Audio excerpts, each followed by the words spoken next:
Hello everyone, कैसे हैं आप सभी। तो आज ज्योग्राफी की नेक्स्ट क्लास है और आज की क्लास में हम लोग पढ़ने वाले हैं इंटीरियर ऑफ द अर्थ। इस इंटीरियर ऑफ द अर्थ में दो थ्योरीज हम पढ़ेंगे। एक थ्योरी है the famous geologist Edward Suez और जो दूसरी थ्योरी है वो मॉडर्न रिसर्चर्स की थ्योरी है।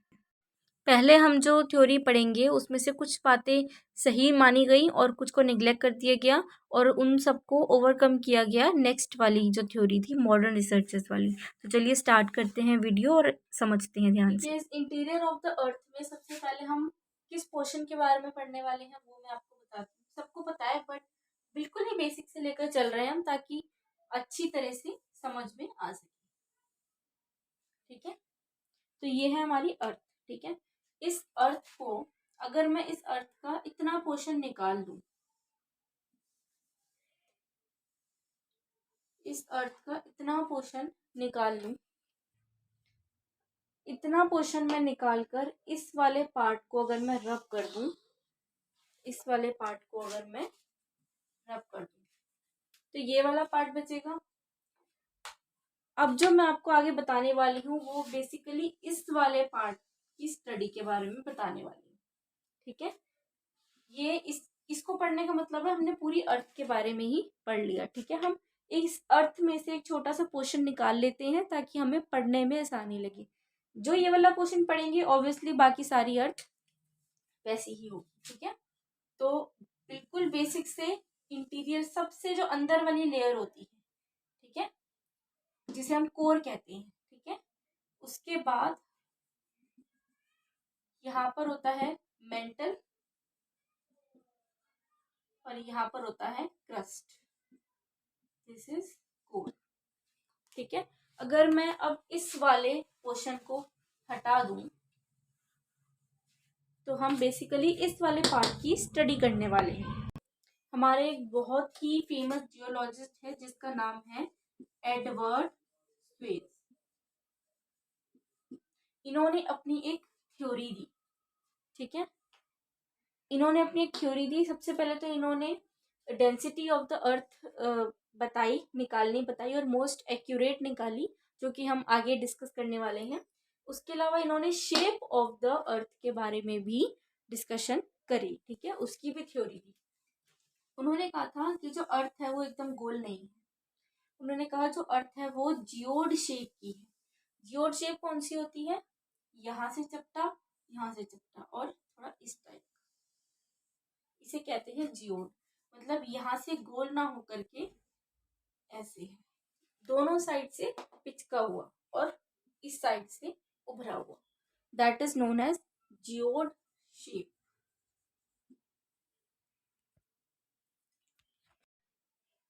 SI for silica, aluminium, silica, magnesium, and Ni means nickel, Fe means ferrous.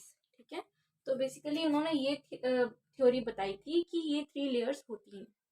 ठीक है, और उसके हिसाब से जो ये साइंटिस्ट तो एडवर्ड स्वेज नाम के जो जियोलॉजिस्ट थे, इन्होंने ऐसी लेयर्स का मतलब ऐसा बताया था, जो इनकी थ्योरी थी कि 3 लेयर्स होती हैं। ठीक है, एक ये, एक ये, एक ये। ठीक है, इसमें बेसिकली हमने बताया है एलिमेंट्स के नाम। ठीक है, और एक इम्पॉर्टेंट बात है एडवर्ड स्वेज जो जियोलॉजिस्ट थे इनके बारे में कि इन्होंने density of the earth calculate की थी एकदम एक्यूरेट। ठीक है, तो डेंसिटी ऑफ अर्थ का जो फॉर्मूला दिया था और सबसे पहले जो कैलकुलेट करी थी, बिल्कुल कैलकुलेट बहुत सारे जियोलॉजिस्ट ने करी थी बट एक एक्यूरेट उसके अप्रोक्स एक्यूरेसी के अप्रोक्स जो इनकी वैल्यू थी वो इन जियोलॉजिस्ट की थी। इन्होंने डेंसिटी ऑफ द अर्थ निकाली थी।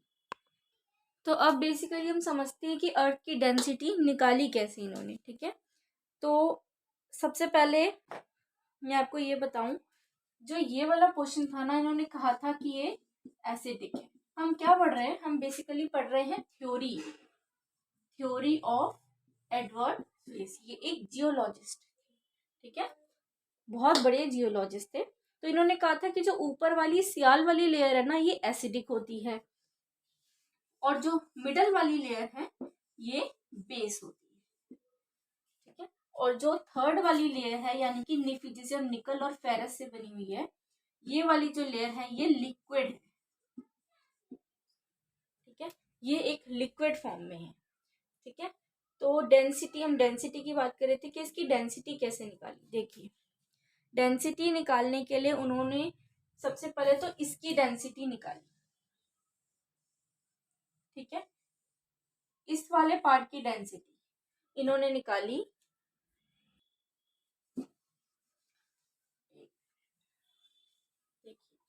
इसकी डेंसिटी निकाली 2.5, ठीक है। जो बीच वाली जो सेंटर वाली इसकी लेयर है इसकी डेंसिटी 4 निकाली, 4। और ये वाली इसकी निकाली 11। और यूनिट की बात करें तो ग्राम पर सेंटीमीटर स्क्वायर, सॉरी क्यूब, ठीक है। तो इसकी जो डेंसिटी वो क्या थी, 2.5 ग्राम पर सेंटीमीटर क्यूब। जो ये वाला पोर्शन है इसकी थी 4 ग्राम पर सेंटीमीटर क्यूब। और जो लास्ट वाला ये वाला पोर्शन है इसकी निकाली थी 11 ग्राम पर सेंटीमीटर क्यूब। बेसिकली ये डेंसिटी होती क्या है, डेंसिटी का मतलब है, सपोज ये वाली लेयर का हमने छोटा सा एक पार्ट ले लिया, इस तरह से एक हमने स्क्वायर टाइप का कोई, जिसे कहते हैं ना, कोई खांचा ले लिया और उसमें हमने मिट्टी डाली, ठीक है। इस वाले पार्ट की हमने मिट्टी डाली, तो कितनी मिट्टी, इतने एरिया में कितनी मिट्टी आती है, ठीक है, दैट इज कॉल्ड डेंसिटी, ठीक है। फिर उसका बाहर नाप, तो इन सारी डेंसिटी को हमने प्लस कर दिया, इन लेयर्स की डेंसिटी को हमने प्लस कर दिया, और जब प्लस कर दिया तो उसकी अर्थ की टोटल जो डेंसिटी थी वो निकल के आई। हम निकाल रहे हैं यहाँ पे डेंसिटी ऑफ द अर्थ, इसकी होगी 2.5 प्लस 4 प्लस 11 डिवाइड बाय 3। 3 क्यों हमने करा, क्योंकि जो इनकी लेयर्स थी वो 3 हैं।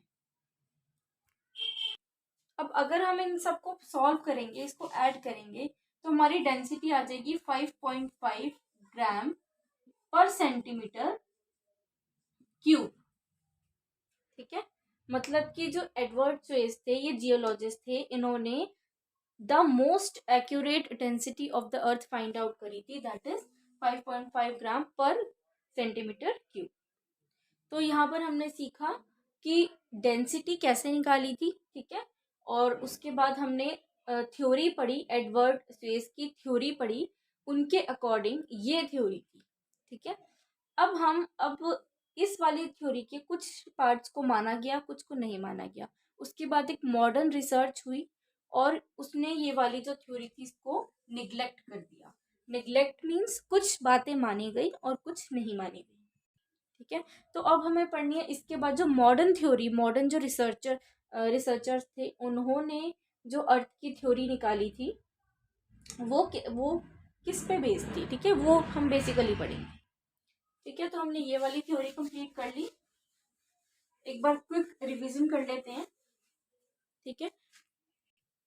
एडवर्ड स्वेट, ठीक है, हमने इन जियोलॉजिस्ट के बारे में पढ़ा कि इन्होंने डेंसिटी ऑफ द अर्थ निकाली थी, ठीक है। उसके बाद कंसेप्ट पढ़ा सियाल का, सीमा का और नीफी का कंसेप्ट पढ़ा है हमने, कैसे पढ़ा, ये अर्थ का हमने पार्ट लेके ये पढ़ा, this is sial and this is, ठीक है, हमने ये सब पढ़ा। और मोस्ट इम्पॉर्टेंट बात जो मैंने आपको नहीं बताई, देखिए जितना भी लिविंग हुड है, मतलब हम कहाँ पर रह रहे हैं, हम इस वाली लेयर पे रह रहे हैं, ठीक है। और सबसे बड़ी बात, जो ओशंस होते हैं, ओशन कौन सी वाली लेयर पे होते हैं, सियाल वाली लेयर पे होते हैं, ठीक है। मैं इनकी थ्योरी बता रही हूँ, तो जितने भी ओशंस होंगे वो मोस्टली ये वाली लेयर पे। उसके बाद इन्होंने अपनी थ्योरी में क्या बोला कि जो सियाल है वो एसिडिक इन नेचर है, और जो ये वाली मिडिल वाली लेयर है ये बेस है नेचर, और जो ये वाली लेयर है ये लिक्विड है, ठीक है। बेसिकली इनकी जो थ्योरी थी वो ये थी। उसके बाद इनकी कुछ बातों को सही माना गया, जैसे कि इन्होंने ये मान लिया कि अर्थ की ऑब्वियसली 3 लेयर्स होती हैं। इसके बाद जो मॉडर्न रिसर्च आई थी, ठीक है, मॉडर्न रिसर्च में कुछ चेंजेस थे, यानी कि इनकी कुछ बातें माननी गई थी और कुछ बातें नहीं मानी थी, ठीक है। तो जो मॉडर्न रिसर्चर्स थे, तो according to modern researchers theory, layers अभी भी 3 ही थी, ठीक है, 1 2 3 लेयर्स अभी भी 3 ही थी, बट इन लेयर्स के नाम चेंज हो गए थे। जैसे कि इस सबसे इनर मोस्ट लेयर को हमने कहा कोर, मिडल वाली लेयर को हमने कहा मेंटल, और जो ऊपर वाली लेयर है इसको हमने कहा क्रस्ट। एडवर्ड से स्वेस जो थे, उनकी थ्योरी के अकॉर्डिंग इसको हमने सियाल कहा था, बट मॉडर्न रिसर्चर्स में ये तो हमने मान लिया कि इसकी जो पार्टीशंस थे, जो इनकी लेयर्स थी अर्थ की, वो 3 ही थी, ठीक है, बट जो इनके नेम्स थे वो बदल के ये कर दी। और क्या बदलाव किए गए मॉडर्न रिसर्चर्स ने इस थ्योरी में? अब हमने ये नाम बदल दिए थे, लेयर्स उतनी ही थी, नंबर ऑफ लेयर्स उतनी ही थे, बट हमने इनके नेम्स बदल दिए। अब ये जो लेयर्स हैं, इसके बीच में ये जो लाइन है, अब हमने इसे भी नाम दे दिया था, ठीक है। इस वाली थ्योरी में हमने क्रस्ट, मेंटल और कोर के बीच की लेयर, यानी कि इनको अलग करने वाली लेयर्स को नाम भी दे दिया था। तो जो लेयर क्रस्ट और मेंटल को अलग करती है, उस लेयर का हमने नाम दिया Moho. It is Moho discontinuity layer, sorry line, ठीक है, मोहो डिसकंटिन्यूटी लाइन। जो लेयर क्रस्ट और मेंटल को अलग करती है, उसको हमने नाम दिया मोहो डिसकंटिन्यूटी लेयर, ठीक है। उसके बाद जो लेयर मेंटल और कोर को अलग करेगी, उस लेयर को इस वाली थ्योरी ने क्या नाम दिया?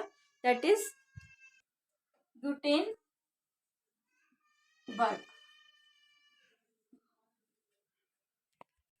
Discontinuity line. आई होप आप इन दोनों के बीच में ना डिफरेंस समझ रहे होंगे, ठीक है। ये एक मेंस का क्वेश्चन अच्छा खासा बन जाता है कि एडवर्ड सेफ की जो अर्थ की थ्योरी थी और मॉडर्न रिसर्चर्स की थ्योरी को कंपेयर करिए, ठीक है। तो वो वाली थ्योरी हमने पढ़ चुकी है, ये वाली हम पढ़ रहे हैं। जो एडवर्ड स्वेज वाली थ्योरी थी पहले वाली, उन्होंने लेयर्स तो बताए थे, उनके नाम अलग थे, बट उन्होंने ये वाली जो इनको सेपरेट कर रही है, सेपरेटर्स वाली जो लाइन है, इनके बारे में नहीं बताया था, ठीक है। इतनी बात समझ में आ गई। अब मॉडर्न रिसर्चर्स ने क्या किया? क्रस्ट नाम दे दिया, मेंटल नाम दे दिया और कोर नाम दे दिया।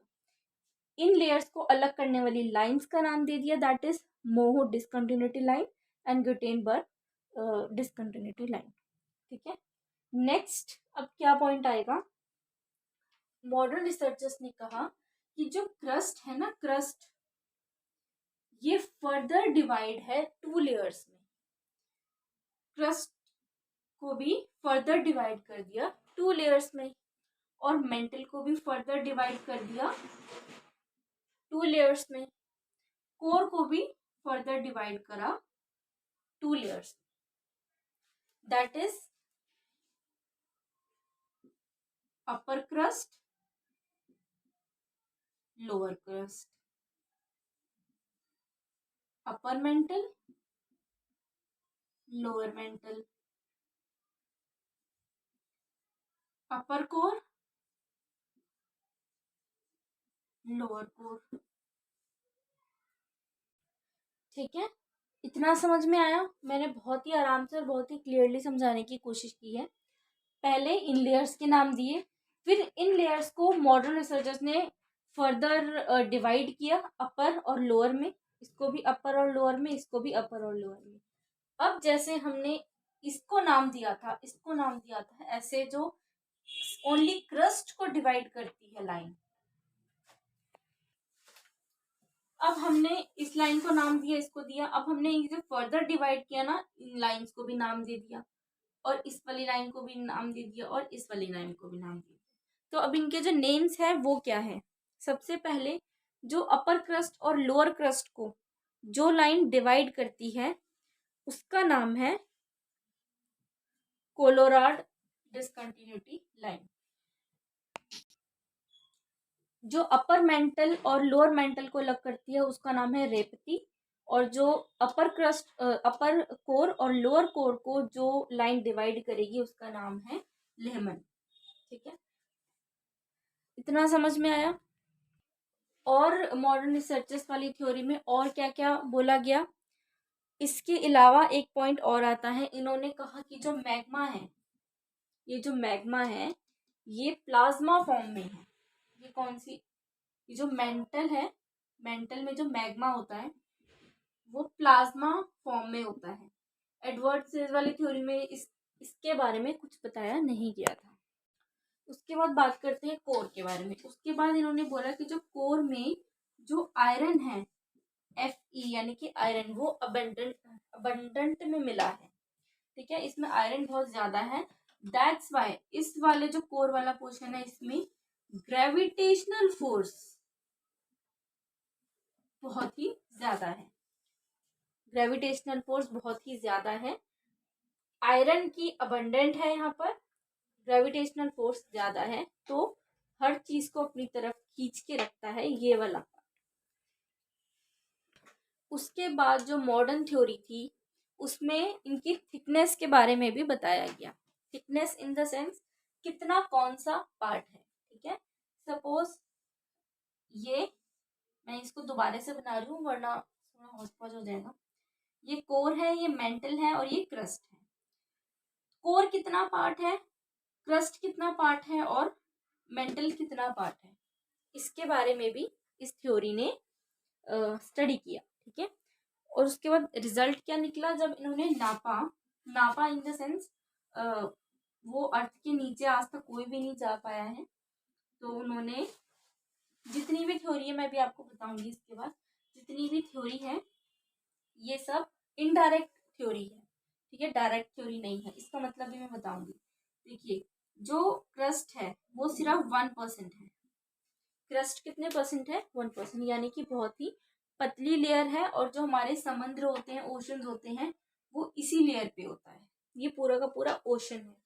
1% क्रस्ट है और इसके ऊपर ही ओशन होता है। ठीक है, उसके बाद मेंटल की बात आती है, तो मेंटल की जो थिकनेस है वो होती है 83%। 83% मेंटल होता है, 1% क्रस्ट होता है, और जो बाकी का बच गया यानी कि 16% होता है कोर। ठीक है, अब देखिए मैंने इसके अकॉर्डिंग बना दिया। 1% क्रस्ट, 83%, यानी कि सबसे जो थिकेस्ट लेयर होती है वो मेंटल की होती है, और जो थिनेस्ट लेयर होती है, सबसे पतली लेयर कौन सी होती है? That is crust. और जो 16% कौन सी होती है? कोर वाली लेयर। तो अब अगर हम तीनों को प्लस करें, 83, 16 और 1, तो ये पूरा हो जाता है 100%। यानी कि 100% जो अर्थ है उसमें से 1% क्रस्ट है, 83% है वो मेंटल है और 16% कोर है। ठीक है, और अब एक और पॉइंट रह गया बताने के लिए। देखिए, इस थ्योरी के अकॉर्डिंग जो एडवर्ड स्टेज वाली थ्योरी थी ना, उसमें बताया था कि जो क्रस्ट वाला पार्ट है वो एसिडिक है और मेंटल बेस है। बट मॉडर्न वाली जो थ्योरी है इसमें क्या बताया गया है कि जो क्रस्ट की, मेंटल की बात नहीं की गई, जो क्रस्ट की ही जो अपर लेयर है वो एसिडिक है, और जो lower layer of the crust है वो बेस है। ठीक है, चलिए अब जल्दी से मैं आपको रिवाइज करवा देती हूँ। सबसे पहले ये अर्थ का पोर्शन है। ठीक है, इस अर्थ के पोर्शन को 3 पार्ट्स में डिवाइड किया गया, क्रस्ट, मेंटल एंड कोर। ठीक है, जो इन सारी लेयर्स को सेपरेट करते हुए लाइंस के नाम दिए गए, वो डिसकंटिन्यूटी लेयर। जो लेयर मेंटल और कोर को डिवाइड करती है आपस में, उसे ग्यूटेनबर्ग डिसकंटिन्यूटी लेयर। ठीक है, उसके बाद पूरे एक क्रस्ट को फर्दर डिवाइड किया गया अपर क्रस्ट और लोअर क्रस्ट के नाम से। इन दोनों को डिवाइड करती है कोलोरॉइड लेयर। उसके बाद जो मेंटल है उसको फर्दर डिवाइड अपर मेंटल और लोअर मेंटल, इनको जो डिवाइड करती है वो रेप्टी लेयर करती है। उसके बाद जो कोर है अपर कोर लोअर कोर, जो पूरे कोर को फर्दर डिवाइड करती है उसको लेमन लेयर। इसके अलावा जो ग्रेविटेशनल फोर्स है वो सबसे ज्यादा कोर में होता है क्योंकि आयरन का अबंडेंट माना गया है। ठीक है, यहाँ पर आयरन सबसे ज्यादा मात्रा में मिला है। ठीक है, इसके अलावा परसेंटेज की बात की गई है कि 1% ऑफ क्रस्ट है, 83% मेंटल है और 16% कोर है। ठीक है, पहली वाली थ्योरी में ऐसा कुछ मेंशन नहीं किया गया था उसकी। बस जो मेनली एडवर्ड स्वेज जो इससे पहले वाली थ्योरी है उसमें बेसिकली हमको डेंसिटी के बारे में समझाया गया है और 3 जो लेयर्स सियाल, सीमा और जो नेफी वाली लेयर्स थी उनके बारे में बताया गया था। जो मॉडर्न थ्योरी है इसमें ज़्यादातर चीज़ें बताई गई हैं, बट जो मोस्ट एक्यूरेट डेंसिटी थी वो पहले वाली थ्योरी में ही बताई गई थी। उसके बाद हम बात करते हैं इसके टेम्परेचर की। ठीक है, ये तो ऑब्वियसली सबको पता है, ये अर्थ है, ये है रेडियस और ये है पूरा इसका डायमीटर। ठीक है, यहाँ पर जो टेम्परेचर होता है वो कम होता है और जैसे जैसे हम अर्थ के अंदर आते हैं ऑक्सीजन लेवल भी घटने लगता है और जो टेम्परेचर है वो भी बढ़ने लगता है। दैट इज वाई जितना भी लावा होता है, मैग्मा होता है, वो सब इतना गर्म और खोलता हुआ इसलिए अर्थ में से निकलता है। ठीक है, सेकेंड बात मैं आपको जो पहले बताने के लिए कह रही थी कि मैं बाद में बताऊंगी, ये कि ये इनडायरेक्ट थ्योरीज हैं। इनडायरेक्ट थ्योरीज का मतलब क्या है कि मतलब किसी ने भी अर्थ के अंदर जाके ये वाली थ्योरी को नहीं पढ़ा है। ठीक है, तो हमने ये सब थ्योरी को कैसे स्टडी करा कि इसकी लेयर कितनी है, कितना टेम्परेचर है, कितने परसेंट क्या है, ये सब रिसर्च हमने करी है। जो अर्थ के अंदर से लावा जाता है, मतलब जो यहाँ से लावा इसके जो क्रस्ट है इसके ऊपर आता है अर्थ के अंदर से, मैग्मा जो होता है उसके बारे में उससे हमें पता चला उसको रिसर्च करने के बाद। उसके अलावा जितने भी अर्थ के ऊपर क्रैक्स होते हैं उसमें ड्रिल्स होते हैं, मतलब यहाँ तक तो ऑब्वियसली कोई नहीं जा पाया है, कोई भी नहीं जा पाया यहाँ तक। तो जितनी भी यहाँ पे थ्योरी है वो सब इनडायरेक्ट वे में है। जितनी भी चीज़ें हमें अर्थ से यहाँ पे अपने आप आकर, जैसे मैग्मा है वो अर्थ से अपने आप आया है, अर्थक्वेक्स है ना, जितने भी साइक्लोन्स है, इसके जो पीछे की थ्योरीज होती है ना उससे इनडायरेक्ट वे में हमने ये वाली जो थ्योरीज हैं वो तैयार की है, स्टडी की है। डायरेक्ट वे में नहीं है, यानी कि डायरेक्ट का मतलब होता है आप खुद जाके किसी के बारे में रिसर्च कर रहे हो। इनडायरेक्ट है कि जो जो चीज़ें वहाँ से मिली हैं उनके बारे में रिसर्च करके उससे एक थ्योरी बनाना। चलिए, अब जो भी मैंने आपको यहाँ पर पढ़ाया है एडवर्ड स्वेज की थ्योरी पे और जो मॉडर्न रिसर्चर्स की थ्योरी है उन दोनों का कंपैरिजन। ठीक है, ये है एडवर्ड स्वेज थ्योरी और यहाँ पर है मॉडर्न थ्योरी। ठीक है, तो इन दोनों का कंपैरिजन।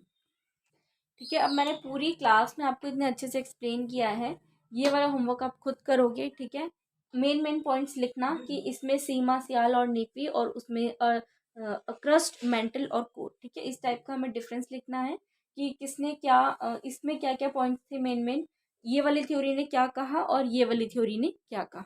ठीक है, अगर आप नहीं कर पाते हो अच्छे से तो ऑब्वियसली आप मुझे कमेंट सेक्शन में बताना, तो मैं इसको नेक्स्ट क्लास में पूरा पॉइंट्स के साथ एक्सप्लेन कर दूंगी। ठीक है, लिखित पॉइंट्स के साथ। इस वीडियो में मैंने आपको सारा एक्सप्लेन करने की कोशिश की है जो इनकी थ्योरीज हैं, obviously interior of the earth के बारे में जो थ्योरीज हैं, और जो मोस्ट एक्यूरेट हमारी जो थ्योरी निकली वो मॉडर्न वाली थ्योरी निकली। चलिए, वीडियो को करते हैं यहीं पे एंड।